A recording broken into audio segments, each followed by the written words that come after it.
নমস্কার বন্ধুরা, নিয়ে নিলাম লইট্টা মাছ। বাইরে পড়ছে বৃষ্টি, তাই ভাবলাম বানিয়ে ফেলি লইট্টা মাছের ফ্রাই। দেখুন, ভীষণ ভালো লাগে খেতে।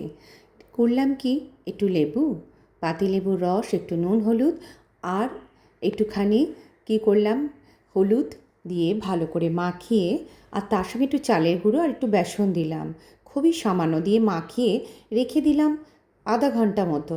তারপরেতেই করলাম কি, একটুখানি ওটস নিলাম, ওটসের গায়ে ভালো করে মাখিয়ে আর টপাটপ করলাম ভাজা। তো ভীষণ ভালো হলো খেতে, মুচমুচে আর খুব ভালো লাগে খেতে গরম ভাতের সঙ্গে। আর বাইরে পড়ছে বৃষ্টি, তো দারুণ জমে গেল এই দুপুরের খাবার। আপনারাও বানিয়ে ফেলুন, এটা খিচুড়ির সাথেও খুব ভালো যাবে। তো কেমন লাগলো আমার এই রেসিপিটি, লইটা মাছের ফ্রাইটা? তো আপনারাও বানিয়ে ফেলুন, আর আমার রেসিপিটি কেমন লাগলো আমাকে জানাতে কিন্তু একদম ভুলবেন না।